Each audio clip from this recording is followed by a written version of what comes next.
Hey everyone, welcome to GardenFork. This is Sarah, the GardenFork producer. Hello. We're in Sarah's backyard and we're here to talk about backyard composting. Sarah has a whole lot of experience in this. I have some experience and we both have backyard composters, so we said let's go in the backyard and talk about composting. Yeah. So, there's a couple ways you can do this. You can compost in your backyard by literally just a pile of stuff. Yes. Or you can get fancy, squirrels, and you can get a compost bin or a compost barrel. Kind of the sky's the limit as far as the money you want to spend. We actually just had a big pile at the farm. Yeah. Just a pile. And that works. And actually a big pile is more useful than a small one. We'll talk a little bit more about that later when we talk about the heat we want to generate. So composting in its simplest form is a bunch of bacteria, fungi, worms, caterpillars, centipedes, sow bugs, I call them potato chip bugs. They look like little armadillos. Mm-hmm, right. They're just eating up your food scraps and breaking them down into what's called, is it humus or hummus? Hummus. Like, No. hummus is what we eat. Hummus is what we eat. Humus. It's hummus. It's good stuff. All of it. And that you can add to your garden. So if you've ever added peat moss or some kind of soil additive, compost is the same kind of thing. You can put it on the top, you can mix it in, you do whatever you want. So the way to compost in your backyard is really simple. I prop. You take all your food scraps here, and I keep them in the fridge. Like when you have banana peels or whatever, I just throw everything in a bowl in the fridge. It doesn't have to be covered. And when this gets to be too big of a pile and it starts to gross out my significant other, she takes it and puts it into the compost bin. So that's the camera operator's job. Yeah. Or I'll do it too. But if your compost bin is too far away, you just take this over there. Also, if you are participating in like a community composting program or your compost bin is way far away, I have a plan B. You can freeze your compost. You ever do this? I'm really bad. I leave mine in a bowl on the counter. Frozen orange peels. It's really, really frozen. Frozen banana peels. Like that kind of thing. It works, right? It does. It works. What else do we talk about? We'll edit this out. It'll look amazing when we edit this. So what do you think of those containers that you can buy that kind of store under the sink that you can put your compost scraps in? They work. They usually have a filter on the top. It's like a pretty metal or ceramic container with a charcoal filter on the top. That does two things. It keeps fungus gnats from flying in and invading those scraps, and you get those little bugs that fly around your kitchen. And it also keeps the odor down. Keeping it in the fridge or the freezer keeps the odor down as well, but some people just don't want that in their fridge. I don't mind. I think it being in the fridge or the freezer is like the GardenFork way. Yeah. All right. So when we're making a compost pile or putting stuff in our compost bin, there's some stuff you should put in and some stuff you shouldn't. What do you think we shouldn't put in? Shouldn't put in meat, Yeah. oil, Yeah. cat litter. Yeah. You don't want to put in meat, fish, cat litter, dog poop. Those are all bad things. Anything that's been tainted with the vegetable oil, you don't want because it attracts rodents. Right, so like if, for example, one of the things I'm always disappointed I can't use is if I roast a pumpkin or something in the oven, because I always rub it with oil first so it doesn't stick to the pan. Right. So then I don't compost that. Oh, you think that's okay? I think it's all right. Super oily, you want to okay. keep out of the compost. Okay. Yeah. And good things that you can put in are any kind of food scraps. But I mean, that's what kitchen compost is all about. But you can also put like napkins or paper towels. If you have a bunch of pizza sauce on a paper towel, you can just put that in your compost and it's fine. It's actually good because it balances out our carbon to nitrogen ratio. Eggshells? Oh, eggshells are good too. Coffee grounds? Yeah. We'll have a whole list. Tea bags? Here. Yeah, I put in tea bags. Where are they? You don't have to dig through it. We believe you. There's tea bags. You can. There's garlic. There's the end of the lettuce here. it all goes in. We're on the flight path to LaGuardia here, so a lot of noise, but we're used to that. There's a lot of people that are like, I want to build a compost bin and I want to get it steaming hot. And that is not the kind of composting we do when we talk about backyard composting as far as our terms are, with a barrel or a tall composter. If you have a really big backyard.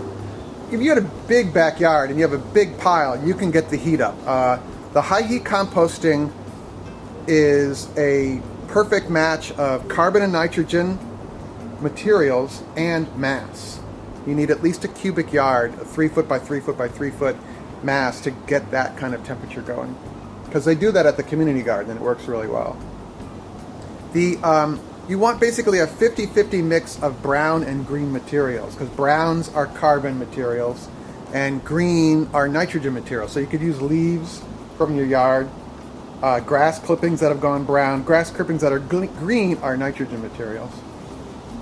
And then you just mix that up. The ideal mix is kind of moist. It should be like moist like a sponge. And it should have air in it, so you can aerate it either with a pitchfork or with a stick, or they even make these little plunger things to aerate your bins. What'd you guys do in the farm? Oh, we turned it. Like a big tractor? Yeah. Yeah. I'd like that. But I didn't like using the tractor. When you're adding stuff to your compost bin, the smaller the stuff is chopped up, the faster it's going to break down. If you put in whole banana peels, they're going to take longer to break down than if you chopped up the banana peels. But there's a trade-off there. How much labor do you want to put into preparing your compost to how much do you want to wait? Right. So, like if it's going to prevent you from composting to have to cut up your veggies, then just put them in their hole. That's what I say. Yeah. My dad runs them all through the food processor. Oh, wow. He's retired. He has time on his hands. A little too much time. Another thing that you don't want to put in your compost bins are flowers from the florist, because they've been treated with fungicides, perhaps insecticides. I mean, they look beautiful, but they're not really natural. You don't want that in your garden. Yeah. That's a bad thing. All right. So there's different kinds of composters on the market.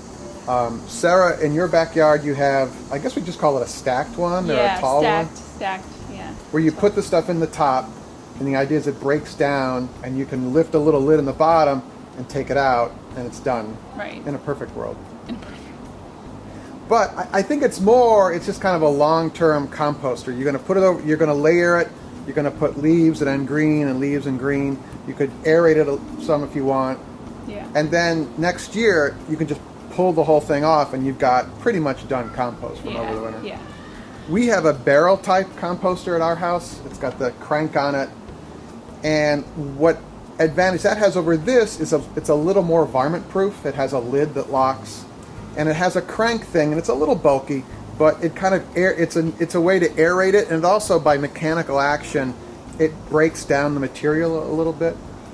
But I think either one is fine. I've also seen kinds that are like an orb or a ball where you put it in and then the kids kick it around and stuff. Ain't gonna work. I'm almost surprised we don't have any problems here with Raccoons? Yeah, raccoons. It's coming. It's coming? Yeah. Has that not been there for long? No, but we're having more of a raccoon problem in our neighborhood. Oh, We live in Brooklyn here. We're going to be doing more videos, and the links will be at the end of this one, about we're going to build a composter out of pallets. We're going to tour a community garden that does large volume composting, and they have the high heat composters, and if you want to ramp it up, it's really neat there. And it's great because people from all around the community can bring their scraps there instead of doing it in their teeny tiny backyard. Right. If you don't want to compost in your backyard, or if you live in an apartment, you can, again, put your compost in the freezer, and then there's perhaps a community garden nearby that has a neighborhood program. And you shouldn't assume you can just bring your compost to that garden. You should ask first.